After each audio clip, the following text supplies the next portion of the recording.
Hello बच्चे, नमस्कार। स्वागत है आपका हेमंत क्लासेस में। बच्चे, आपका आज का टॉपिक है रैंकिंग। बच्चे, मैं रैंकिंग के लिए बस आपको एक बात बोलूँगा, ये सभी बच्चों को बहुत आसान लगता है, लेकिन इसके अंदर कन्फ्यूज़न ये क्रिएट होती है इस चैप्टर के अंदर कि मैक्सिमम बच्चों के जो आंसर आ रहे होते हैं, या तो वो एक ज़्यादा आ रहा होता है या उसका आंसर बच्चे एक कम आ रहा होता है। बच्चे, आपकी सारी कन्फ्यूज़न सिर्फ ये एक ही लेक्चर में ख़त्म हो जाएगी। हम एक लेक्चर में इसके सारे के सारे कॉन्सेप्ट पढ़ेंगे और बच्चे एक अगले लेक्चर में हम इसकी प्रैक्टिस शीट के थ्रू आपको क्वेश्चन समझा देंगे, ताकि आपके एग्ज़ाम में गलती से भी ये क्वेश्चन गलत ना हो जाए। चलिए बच्चे, मैं आपको स्टार्टिंग में ही एक कॉन्सेप्ट समझा देता हूँ। जैसे मैंने बोला कि आपके सामने लिखा ABCD, ठीक है। ये बच्चे अल्फ़ाबेटिकली इसकी रैंक है 1, इसकी रैंक है 2, इसकी रैंक है 3 और इसकी रैंक है आपके सामने 4, ठीक है। बच्चे, मैंने आपसे एक बात पूछी, वो बात क्या पूछी? ए की रैंक 1 है और डी की रैंक कितनी है आपके पास? आप बोलेंगे 4, ठीक है। अगर मैं बोल दूं इनमें से इनके जो रैंक का डिफरेंस है, इनकी रैंक का डिफरेंस कितना है? आप बोलेंगे इनकी रैंक का डिफरेंस है 3, क्योंकि 4 - 1 कितना हो जाएगा? 4 - 1 हो जाएगा बच्चे आपके पास 3, ठीक है। और बच्चे, अगर मैं बोलूं इनके बीच में एलिमेंट कितने? इनके बीच में एलिमेंट है 2, इनके बीच में एलिमेंट है 2, ठीक। लेकिन रैंक का फर्क कितना है? आप बोलेंगे रैंक का फर्क आ रहा है 3। यानी यहां से आप एक रिजल्ट निकाल सकते हैं कि जो भी रैंक होगी वो हमेशा एलिमेंट से एक ज़्यादा होगी। जो भी रैंक होगी हमेशा वो एलिमेंट से या फिर पर्सन से एक ज़्यादा होगी। जैसे मैं आपको बोलूं, मैंने यहाँ एक और चीज़ लिखी EFGHIJ। मैंने बोला बच्चे, डी की रैंक अगर आपके पास 4 होती है, डी की रैंक अगर आपके पास 4 होती है, तो बच्चे जे की रैंक कितनी होती है? 10, ठीक है। जे की रैंक कितनी होती है? 10। अगर मैं इन दोनों की रैंक के बीच में डिफरेंस बोलूं, तो इनके बीच में रैंक का डिफरेंस आ रहा है प्यारे बच्चे कितना? रैंक का डिफरेंस आ रहा है 6। लेकिन अगर मैं इनके बीच के एलिमेंट काउंट करूं, तो आप बोलोगे EFGHI और ये हो जाएगा J। यानी आपको काउंट करने हैं केवल और केवल ये वाले एलिमेंट। आप क्या बोलेंगे? 1 2 3 4 और ये 5। यानी आपको काउंट करने पड़ेंगे केवल यही एलिमेंट। अभी मैंने आपको समझाया कि इनके बीच में जो रैंक का फ़र्क है, रैंक का फ़र्क है बच्चे 6। लेकिन अगर आप पर्सन या फिर एलिमेंट का फ़र्क देखेंगे तो बच्चे वो आ जाएगा 5। तो इन शॉर्ट, अगर इस पूरे चैप्टर का क्रक्स मैं आपके सामने रख दूं, तो बच्चे अपने नोटबुक के अंदर आप एक सबसे इम्पॉर्टेंट बात लिख लीजिए। वो क्या? जो आपकी रैंक होती है वो हमेशा पर्सन या फिर एलिमेंट से, जो आपकी रैंक होती है वो पर्सन या फिर एलिमेंट से हमेशा +1 होती है। यानी रैंक हमेशा आपकी एक ज़्यादा होगी। इसका मतलब अगर किसी पंक्ति के अंदर रैंक की संख्या 11 आ रही है, तो वहाँ पर्सन की संख्या 10 होगी। अगर किसी पंक्ति में रैंक की संख्या 15 आ रही है, तो बच्चे वहाँ पर पर्सन्स की संख्या 14 हो जाएगी। आई होप आपको ये बात समझ में आ रही है, ठीक है। चलिए बच्चे, आगे मूव करते हैं नेक्स्ट पार्ट की तरफ। अब बच्चे, यहीं से मैं आपको सीधा क्वेश्चंस कराने शुरू कर देता हूं, ताकि आपको कोई भी कंफ्यूजन ना रहे। क्वेश्चन की प्रैक्टिस के साथ साथ हम इन क्वेश्चंस को बहुत जल्दी करना भी स्टार्ट करेंगे। देखो, टाइप 1, मैंने आपके सामने क्वेश्चन बोला कि राम लेफ्ट से 13th पोजीशन पर है। राम लेफ्ट से 13th पोजीशन पर है और राइट से 12th पोजीशन पर है। राम लेफ्ट से 13th पोजीशन पर और राइट से 12th पोजीशन पर है। तो बताओ पंक्ति में कुल कितने लोग हैं? अब बच्चे इस बात को समझो, राम लेफ्ट से, ये लेफ्ट हैंड हो गया आपका और ये बच्चे आपका राइट हैंड हो गया। राम लेफ्ट से 13th पोजीशन पर और राइट हैंड से 12th पोजीशन पर है। तो कई टीचर्स आपको बोलते हैं कि इसको 13 + 12 कर लो, 13 और 12 हो जाएगा 25। क्योंकि बच्चे आपने राम को 2 बार काउंट कर लिया तो एक घटा दो, तो बच्चे आपके पास आंसर हो जाएगा 24। हालांकि कहे तो वो भी ठीक रहे हैं, लेकिन बच्चे आप मेरी अप्रोच से देखो मैं क्या बोल रहा हूँ कि 13 से बच्चे लेफ्ट से है, राइट से हो गया 12, 13 और 12 हो जाएगा बच्चे आपके पास 25। अगर आपके पास रैंक की संख्या, अगर रैंक की संख्या आपके पास 25 आ गई तो रैंक हमेशा पर्सन से एक ज़्यादा होती है। तो पर्सन्स आपके पास कितने हो जाएंगे, आप बोलेंगे पर्सन्स हमारे पास हो जाएंगे 24। आई होप आपको ये बात समझ में आ रही है। ठीक है, अगर आपको ये बात समझ में आ गई तो एक क्वेश्चन आप प्लीज़ बताइए कि अगर श्याम लेफ्ट से 19th पोजीशन पर और राइट से 10th पोजीशन पर है, श्याम लेफ्ट से 19th पोजीशन पर और राइट से 10th पोजीशन पर है, तो पंक्ति में कुल कितने बच्चे बैठे हैं? आप सीधा बोलेंगे, अब कोई डायग्राम बनाने की जरूरत नहीं है, आप सीधा बोलेंगे 19 और 10 हो जाएगा 29। अगर रैंक की वैल्यू आपके पास 29 आ जा रही है, अगर रैंक की वैल्यू आपके पास 29 आ जा रही है तो पर्सन्स की वैल्यू बच्चे कितनी हो जाएगी? पर्सन्स की वैल्यू आपके पास हो जाएगी 28। आई होप आपको ये बात समझ में आ गई। अगर रैंक हमारे पास 29 हो गई तो पर्सन्स हमारे पास कितने हो जाएंगे? 28। आई होप आपको यहाँ तक कोई भी डाउट नहीं है। बच्चे एक क्वेश्चन मैं आपके सामने और कर देता हूँ ताकि किसी भी तरीके का कोई भी कन्फ्यूज़न आपके पास नहीं रहे। मैंने बोला कि मुकेश लेफ्ट से 24th और राइट से 26th पोजीशन पर है। तो कह रहा है बताओ पंक्ति में कुल कितने लोग हैं? पंक्ति में कुल कितने लोग हैं आपको ये बताना है। आप सीधा बोलेंगे 24 और 26 हो जाएगा। रैंक आपके पास आ जाएगी प्यारे बच्चे कितनी? रैंक आपके पास आ जाएगी 50। अब रैंक आपके पास 50 आ गई तो पर्सन्स की संख्या कितनी हो जाएगी? आप बोलेंगे पर्सन्स आपके पास हो जाएंगे कितने? आप बोलेंगे 49, क्योंकि हमेशा पर्सन्स आपके पास रैंक से एक कम होते हैं। आई होप आपको यहाँ तक की सारी बातें बिल्कुल क्लियर होंगी। ठीक है बच्चे, बस एक क्वेश्चन मैं आपको करने के लिए दे देता हूँ। आप ये बताओ कि सुरेश लेफ्ट से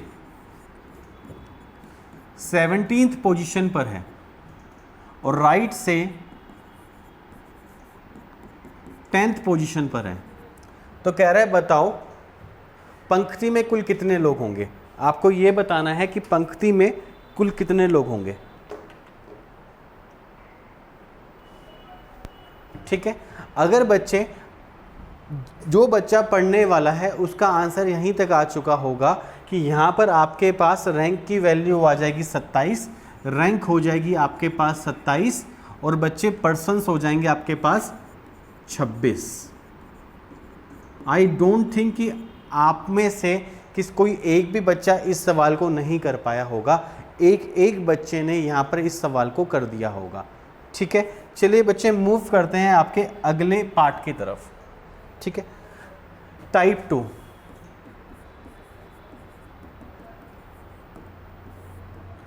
आपको सीधा सवाल वो पूछा जाएगा कि अगर टोटल पर्सन्स या फिर टोटल स्टूडेंट्स पंक्ति में बैठे हैं 49 और श्याम लेफ्ट से 14th पोजीशन पर है, तो कहेगा बताओ श्याम की राइट से क्या पोजीशन होगी? श्याम की राइट से क्या पोजीशन होगी? आपसे ये पूछ लिया कि टोटल स्टूडेंट्स हैं 49, तो कह रहा है कि जो श्याम की जो पोजीशन है लेफ्ट से 14th है, तो कह रहा है राइट से उसकी पोजीशन क्या होगी। ध्यान रखना उसने राइट से अगर पूछी हुई है तो राइट से उसने रैंक पूछी हुई है, तो आप सीधा बोलेंगे कि टोटल स्टूडेंट अगर 49 हैं तो बच्चे रैंक आ जाएगी कितनी, रैंक आ जाएगी बच्चे 49 बच्चों में रैंक हो जाएगी 50, क्योंकि अगर स्टूडेंट्स 49 हैं तो रैंक हो जाएगी 1 ज़्यादा 50, और 50 में से जब 14 माइनस करेंगे तो 50 में से जब आप 14 माइनस करेंगे तो बच्चे शाम की जो रैंक आ जाएगी वो आ जाएगी 36। आई होप आपको ये बात समझ में आ रही है। इस क्वेश्चन में भी आपका आंसर एक्यूरेट आना चाहिए, ना तो एक ज़्यादा ना ही एक कम। 36 इस क्वेश्चन का राइट आंसर है, ठीक है। वरना कुछ बच्चे क्या बोलते हैं 49 माइनस 14 आपका आंसर हो जाएगा 35, लेकिन ध्यान रखना बच्चे वो 35 आपका राइट आंसर नहीं है। 49 तो आपके पास स्टूडेंट्स हैं, रैंक आपके पास हो जाएगी 50 और 50 माइनस 14 कितना हो जाएगा 36। चलो बच्चे मैं यहीं पे एक प्रैक्टिस के लिए आपको क्वेश्चन यहीं पे फ्रेम कर देता हूँ और कलर चेंज कर देते हैं ताकि आपको कोई भी कंफ्यूजन ना रहे। मैंने बोला अगर किसी कक्षा में टोटल नंबर ऑफ स्टूडेंट्स हैं आपके पास 32, टोटल नंबर ऑफ स्टूडेंट्स हैं 32 और श्याम लेफ्ट हैंड से 12th पोजीशन पर है, तो कह रहा है बताओ राइट से श्याम की पोजीशन क्या होगी। टोटल स्टूडेंट्स है बच्चे 32, टोटल स्टूडेंट्स है 32, श्याम लेफ्ट हैंड से 12th पोजीशन पर है, तो कह रहे हैं बताओ राइट हैंड से इसकी पोजीशन क्या होगी। तो आप सीधा बोलेंगे अगर 32 स्टूडेंट्स हैं तो रैंक हो जाएगी 33, और 33 माइनस 12 कितना हो जाएगा 33 माइनस 12 कितना हो जाएगा, आप बोलेंगे 21।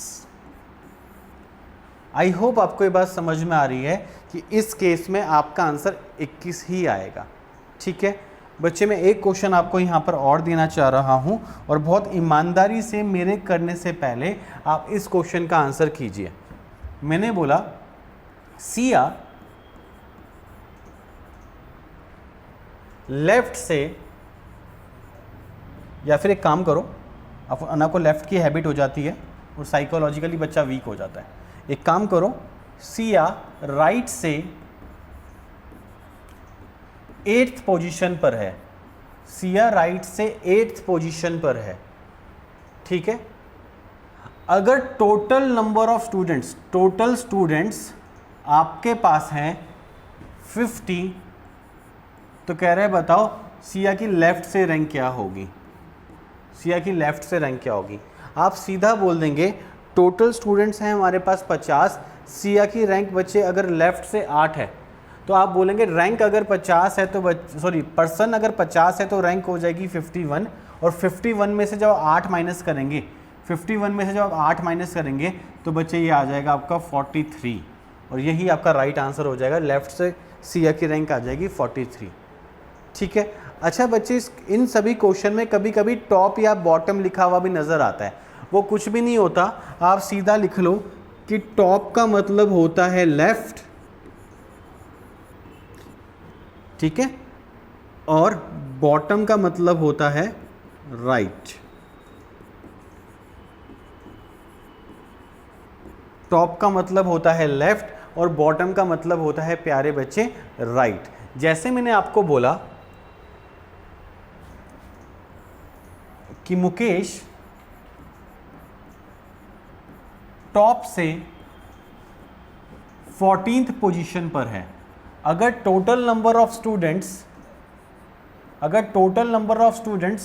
30 हैं तो कह रहा है बताओ बॉटम से उसकी पोजीशन क्या होगी, बॉटम से उसकी पोजीशन क्या होगी। आप सीधा बोलोगे अगर टोटल स्टूडेंट्स 30 हैं तो बच्चे रैंक की वैल्यू हो जाएगी 31। अगर टोटल स्टूडेंट 30 हैं तो बच्चे रैंक की वैल्यू हो जाएगी 31, और 31 में से अगर आप 14 माइनस कर दोगे तो बच्चे आपका आ जाएगा 17, और यही रैंक हो जाएगी बच्चे किसकी, मुकेश की बॉटम से। आई होप आपको ये वाली बात भी बच्चे समझ में आ गई। टॉप का मतलब होता है लेफ्ट और बॉटम का मतलब क्या होता है राइट, ठीक है। अभी तक के क्वेश्चंस में आपने क्या सीखा कि एक पर्सन दिया होता था, उसी की पोजीशन लेफ्ट से दे रखी है और उसी की पोजीशन क्या दे रखी है, राइट से दे रखी है, ठीक है बच्चे। एक बार आगे फर्दर मूव करते हैं और आपसे अगली कुछ बातें और आपको पढ़ाते हैं। मैंने बोला टाइप 3, मैंने बोला राम लेफ्ट से 13th पोजीशन पर है, राम लेफ्ट से 13th पोजीशन पर है और श्याम राइट से 12th पोजीशन पर है। ठीक है, इस क्वेश्चन में बच्चे एक पर्सन नहीं है, इस क्वेश्चन में पर्सन हो गए कितने? 2। ठीक है, अब मैंने बोला Shyam is 5th right to Ram.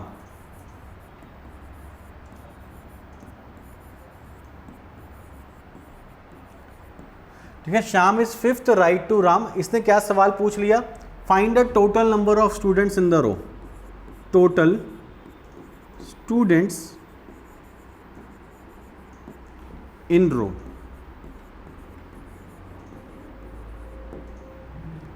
ठीक है, करें स्टार्ट। इस बात को समझना कि ये क्वेश्चन एक ऐसा क्वेश्चन है जिसके अंदर बच्चे आपके पास एक स्टूडेंट नहीं है, जहां पर आपके पास 2 स्टूडेंट है।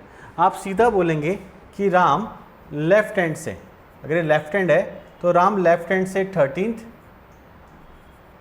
श्याम राइट हैंड से 12th, और ध्यान रखना श्याम जो है वो 5th राइट पे है। इनके बीच यानी 5 रैंक हो रहा है। तो आप सीधा भी कर सकते थे, क्या रैंक कितनी हो जाएगी?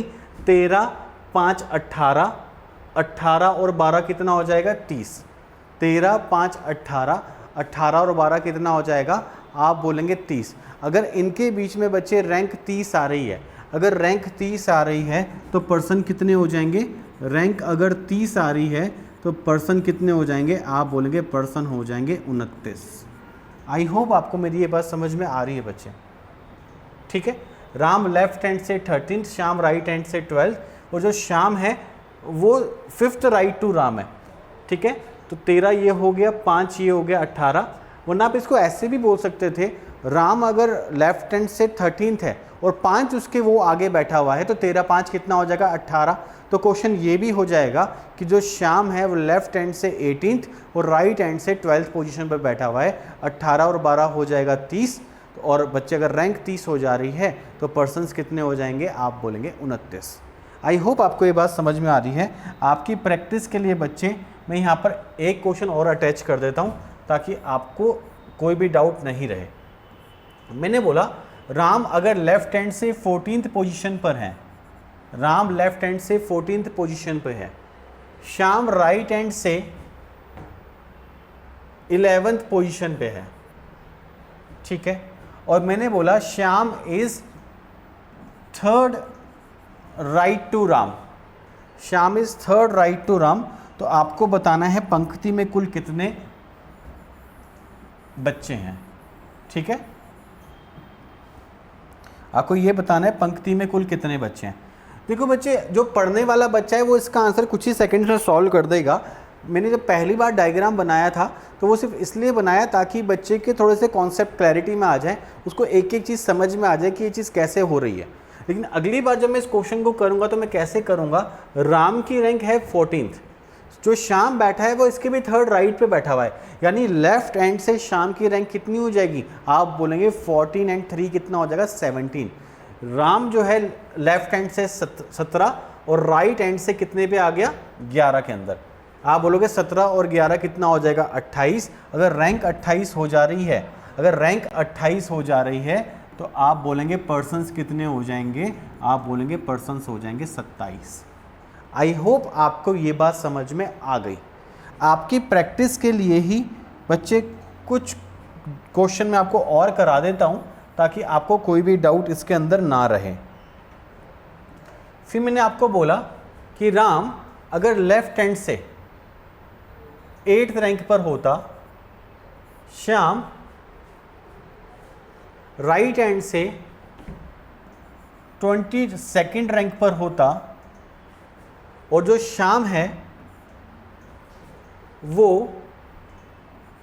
8 मत करो, 8 2 बार आ जाएगा तो कंफ्यूजन आपको क्रिएट हो जाएगी। कोई बात नहीं, उसको 7th कर लो, बस कोई ऐसी बात नहीं है, आप इसको 7th कर लो। 7th राइट पे बैठा है, तो बताओ पंक्ति में कुल कितने बच्चे होंगे? पंक्ति में कुल कितने बच्चे होंगे? आपको इसने ये पूछ लिया। यानी इसका मतलब क्या हो जाएगा, आप बोलेंगे राम लेफ्ट हैंड से 8th पोजीशन पर है, राम लेफ्ट हैंड से 8th पोजीशन पर है, ठीक है। श्याम जो है उसके भी 7th राइट पे बैठा हुआ है, यानी इसका मतलब ये हो गया कि जो श्याम की रैंक हो जाएगी 8 7 कितना हो जाएगा 15, 15 हो जाएगी लेफ्ट से और 22 हो जाएगी राइट से। 15 और 22 कितना हो जाएगा, आप बोलेंगे 37, यानी आपके पास रैंक हो जाएगी 37। रैंक अगर आपके पास 37 आ गई तो पर्सन्स की संख्या कितनी हो जाएगी, आप बोलेंगे रैंक अगर आपके सामने आ गई 37 तो पर्सन्स की संख्या आपके पास हो जाएगी बच्चे कितनी, आप बोलेंगे 36, और यही आपका फाइनल आंसर होगा। आई होप आपको मेरी ये बात समझ में आ रही है, ठीक है। मैंने क्या बोला, राम लेफ्ट हैंड से 8th पोजीशन पे है और श्याम जो है उसके 7th राइट पे बैठा हुआ है। इसका मतलब बच्चे श्याम अगर 8 के भी 7th राइट पे बैठा हुआ है तो इसका मतलब क्या हो जाएगा, 8 और 7 हो जाएगा 15। अगर वो 15 है लेफ्ट से और राइट से है 22 तो 15 और 22 आपके सामने कितने हो जाएंगे, 15 और 22 हो जाएंगे आपके सामने 37। 37 अगर आपके सामने रैंक आ रही है तो पर्सन्स की संख्या कितनी हो जाएगी, आप बोलेंगे 36। आई होप आपको यहाँ तक किसी भी क्वेश्चन में कोई भी डाउट नहीं होगा, ठीक है। चलिए बच्चे एक लास्ट क्वेश्चन आपकी प्रैक्टिस के लिए और बता देते हैं ताकि आपको किसी भी तरीके का कोई भी डाउट अब ना रहे। और बच्चे अगर आप ईमानदारी से पढ़ रहे हो तो आपको लास्ट क्वेश्चन मेरे करने से पहले ही करना होगा। तो मैंने बोला अगर ये राम लेफ्ट से 10th पोजीशन पर है, श्याम राइट से 15th पोजीशन पर है और जो श्याम है ये 4th राइट पर बैठा हुआ है, तो आपको ये बताना है कि पंक्ति में कुल कितने बच्चे हैं। तो आप बोलेंगे राम लेफ्ट से बैठा है 10th पोजीशन पर, 4th राइट, यानी बच्चे अगर मैं 10th में 4 राइट और जोड़ दूं तो बच्चे श्याम की पोजीशन हो जाएगी लेफ्ट से 14, राइट से हो जाएगी 15, 14 और 15 हो जाएंगे 29। अगर आपके पास रैंक 29 आ रही है, अगर आपके पास रैंक 29 आ रही है तो पर्सन्स की संख्या कितनी हो जाएगी, पर्सन्स आपके पास हो जाएंगे इनसे एक कम, यानी कितनी हो जाएगी, आप बोलेंगे 28। आई होप आपको मेरी ये बात समझ में आ रही है बच्चे, ठीक है। चलिए बच्चे मूव करते हैं आपके अगले पार्ट की तरफ। लेकिन बच्चे एक चीज़ मैं आपको समझा देता हूँ, आप इस बात को समझिए कि राम की लेफ्ट से रैंक दे रखी है तो राम यहाँ बैठा हुआ है, क्यों इसकी लेफ्ट से रैंक दे रखी है। अगर श्याम की राइट से रैंक दे रखी है तो बच्चे श्याम की राइट से रैंक का मतलब ये नहीं कि वो हमेशा यहीं बैठा हुआ होगा, हो सकता है कि श्याम इसको क्रॉस करके इस तरफ कहीं बैठ गया हो, ठीक है ना, श्याम इसको क्रॉस करके इस तरफ बैठ गया हो, ये भी एक पॉसिबिलिटी बनती है। और अगली पॉसिबिलिटी में बच्चे मैं आपको यही सब चीज़ें पढ़ाने वाला हूँ, ठीक है। तो बच्चे मूव करते हैं आपके नेक्स्ट पार्ट की तरफ, जिसको आप क्या बोलेंगे, type 4।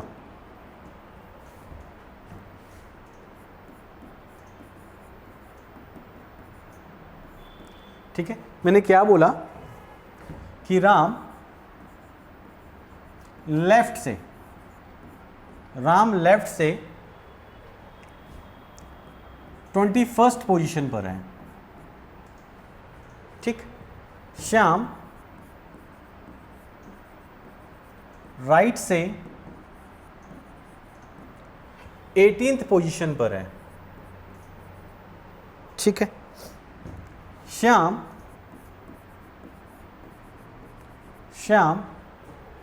Is 4th left to Ram, ठीक है। मैंने क्या बोला, Shyam is 4th left to Ram. तो कह रहे हैं बताओ पंक्ति में कुल कितने बच्चे होंगे, आपको टोटल बताना है। जो पढ़ने वाला बच्चा है अब तक तो इसका आंसर कर भी चुका होगा, एक बार आप क्वेश्चन पढ़ लीजिए और प्लीज़ वीडियो को पॉज करके इसको खुद करने की कोशिश कीजिए। अगर मैं यहाँ से एक चीज़ बोलूँ कि राम लेफ्ट से 21st पोजीशन पर है, श्याम जो है राइट से 18वीं पोजीशन पर है, लेकिन वो उसके 4th लेफ्ट में बैठा हुआ है, यानी 4th लेफ्ट कितना हो जाएगा, श्याम की रैंक आ जाएगी बच्चे 17, श्याम की रैंक आ जाएगी 17, और यही श्याम राइट हैंड से कितने की पोजीशन पे आ जाएगा, 18वीं रैंक आपको उसके दे रखी है। इसका मतलब क्या हो गया, जो श्याम है ये लेफ्ट हैंड से 17वीं रैंक पे है, और राइट हैंड से है बच्चे 18वीं रैंक पे। 17 और 18 हो जाएगा आपके पास 35। तो बच्चे अगर रैंक आपके पास 35 आ रही है तो पर्सन्स की संख्या कितनी हो जाएगी? पर्सन्स की संख्या हो जाएगी 34, यानी पहले क्वेश्चन का आंसर हो जाएगा 34। एक बार बच्चे वीडियो को पॉज करके एक एक चीज़ को समझ लीजिए कि इसका आंसर मैंने कैसे किया। और सही मायने में बच्चे फर्स्ट टाइम जब मैं आपको पढ़ा रहा हूँ तो ही मैं आपको डायग्राम बना रहा हूँ। जो पढ़ने वाला बच्चा होगा इसके क्रक्स को समझ चुका है।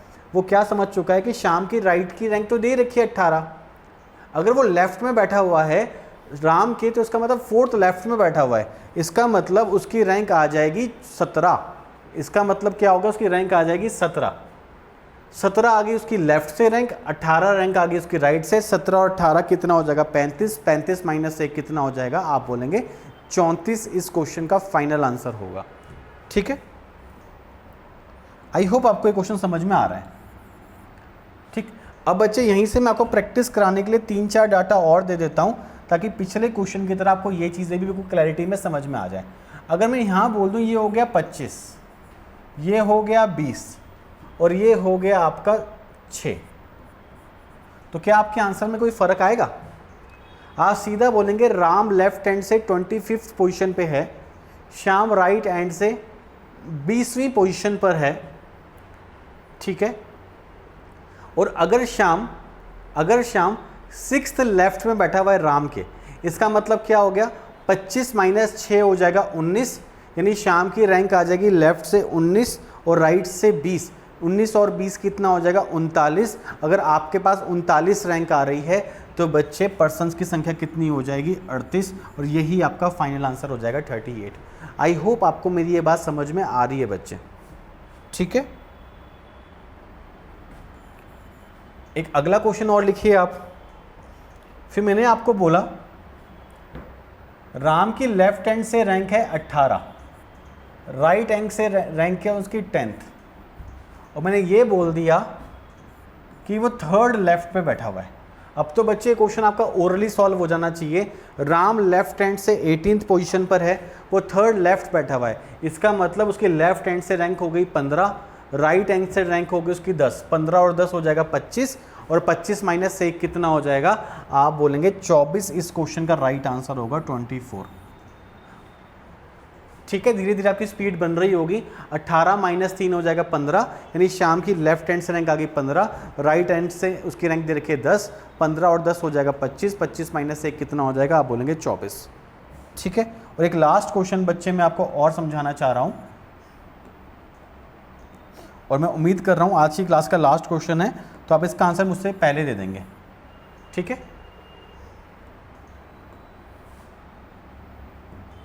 मैंने पूछ लिया कि राम लेफ्ट हैंड से 17th पोजीशन पर है, श्याम राइट हैंड से 20th पोजीशन पर है। अगर श्याम सेकंड लेफ्ट पे बैठा है, अगर श्याम इस सेकंड लेफ्ट और टू राम बैठा हुआ है, तो पंक्ति में कुल कितने बच्चे हैं? आप बोलेंगे 17 तो लेफ्ट से है, 2 और लेफ्ट कर दोगे तो कितना हो जाएगा? आप बोलोगे श्याम की रैंक हो जाएगी 15 लेफ्ट से, राइट से 20। 15 और 20 हो जाएगा 35। 35 माइनस 1 कितना हो जाएगा? आप बोलेंगे 34। यानी रैंक आपके पास आ रही है 35 और पर्सन आपके पास आ जाएंगे 34। क्वेश्चन में कभी भी आपसे वो रैंक नहीं पूछता, वो क्वेश्चन में पूछता है आपका पर्सन, वो कितने आगे आपके पास 34। ठीक है बच्चे, आज की क्लास में बच्चे बस मैंने आपको ये समझाया कि रैंक हमेशा पर्सन से एक ज़्यादा होती है। ठीक है बच्चे, अब इसके कुछ और एडवांस लेवल के क्वेश्चन हम नेक्स्ट पार्ट में करेंगे, और मैं उम्मीद करता हूँ कि आप यहाँ तक की चीज़ों को एटलीस्ट 2 बार ज़रूर से रिवाइज कर लेंगे।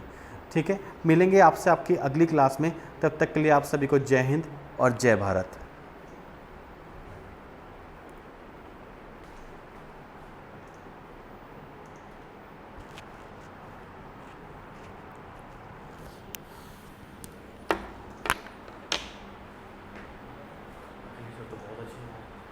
बहुत ज़्यादा अच्छी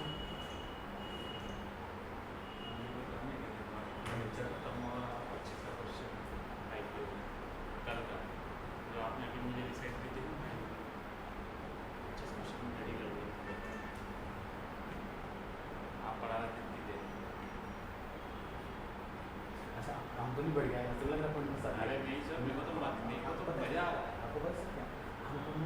आपको या मुझे भी मतलब हमको ना इस संस्थान को खाना है, तो आपको क्या मेरी बात समझ में आई क्या बोल रहे हैं, थोड़ा सा सही बोल रहा हूँ कि नहीं बोल रहा हूँ? सही है। अपने सर नए टीचर्स के लिए यही रास्ता है कि साइड से आओ ऊपर। वो तो कुछ हटके करना पड़ेगा। जैसे कपिल शर्मा मेरे को बेस्ट उदाहरण लगता है। वो सब जगह आया, कॉमेडी में आया, कॉमेडी सर्कस में आया, लेकिन उसको लगा कि नहीं यार कुछ हटके करना। आज की दुनिया में बच्चे की जुबान से इसका नाम है। वो वही कह रहा हूँ, पढ़ा तो सब रहे मॉक टेस्ट आपको अगर सर कराएंगे तो एक एक बच्चा देखिए क्या पढ़ा रहे हैं, क्या पढ़ा रहे हैं, तैयारी सबकी हो रखी है। और सबसे कोशिश कीजिए ना, मतलब मैं आपको वो नहीं कर रहा, आप घर पे सर अकेडमी का नाम लीजिए। नहीं नहीं, वो तो मैं सारा बता दूँगा। अभी क्या मेरे को थंबनेल नहीं बनाया, अभी क्या मैं सर को भेज दूँगा, सर तक घर पे प्रैक्टिस करें। तो कल आके फिर थंबनेल वगैरह पूरा यहाँ पे लास्ट में मैंने दिखा। थैंक्स फॉर वॉचिंग और मोर वीडियो। मैं चाहता हूँ यहाँ मेरे मैं करूँ, लेकिन कोई बात नहीं, मैं नहीं करा, अखिलेश सर ने किया। अच्छा सर आप एक काम कर दोगे, तो ब्लैंक मुझे भी भेज देना, भेजोगे? नहीं हाँ भेज दूँगा मैं। सर कुछ बोलेगा मैं सर से पूछ लूँगा। नहीं नहीं, कोई दिक्कत नहीं, आप पूछ लेना, मैं भेज दूँगा। लेकिन फ्यूचर में ना मुझे भी बनाने हैं, मुझे भी अपनी ऐप में ना कुछ क्वेश्चन सॉल्व करवाने हैं, तो मैं भी अलग से बुक बनवाऊँगा, वरना मैं आपको अलग चार्जेस पे बनवाऊँगी। लेकिन सर पहले शुरू कर दूँ, सर का सही है। ऐसे पता है रीजनिंग, उनको रीजनिंग के लिए भी बना देना चाहिए। अगर सर बोल देंगे सर का रीजनिंग के लिए मैं शूट कर दूँगा। मेरे बच्चों को चाहिए कंप्लीट प्लेटफॉर्म। और पता है हमारी कोशिश क्या होनी चाहिए, ना चाहिए बच्चा हम बच्चों को अपनी ऐप पे तो लाना है, अपने चैनल पे लाना है, उसको ये भी कोशिश करेंगे दूसरे पे ना जाए। तो दूसरे कब नहीं जाएगा, जब उसको सारा का सारा कंटेंट अपने अपने मिल जाए। तो मैथ्स मिल गया तो रीजनिंग भी ऐड कर दो। मैं आपको इतना ज़्यादा नहीं कर सकता, मजाक नहीं कर सकता, बहुत ही पैसा मैं आपको।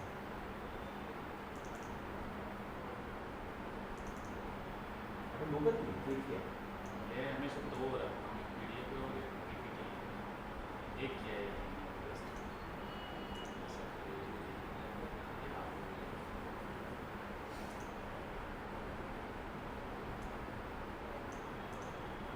बहुत अच्छा है, इतना वाइब आती है इंसान से, वाइब आती है तो पता लग जाती है। उसमें 5 फिर फ़ोन आ रहा था ना किसी का, हाँ। मैं उठाया था, मैंने किया था। नहीं नहीं, तो सेम बैकग्राउंड पे दे दूँ आपको? बैकग्राउंड चेंज करने की सेम बैकग्राउंड? अब चेंज करो सर, इंटरनेट से चेंज करो। वो मैं सबसे पूछ रहा हूँ, कल को मैं पढ़ाऊँगा तो आपको कोई ऑब्जेक्शन तो नहीं होगा? अगर वो मना कर देंगे फिर मैं नहीं पढ़ाऊँगा। इतना मैं सर खुददारी करता हूँ, कभी ऐसा काम नहीं करूँगा।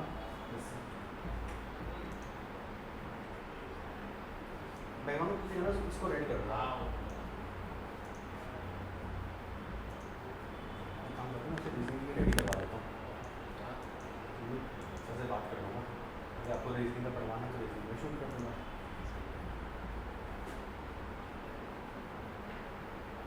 बैकग्राउंड सर वाइट ही रखना है कि हम कुछ ज़्यादा करेंगे, ये हम काट के लाएंगे बैकग्राउंड अपनी वाइट ही रहना है, सामान को इसको कलर करना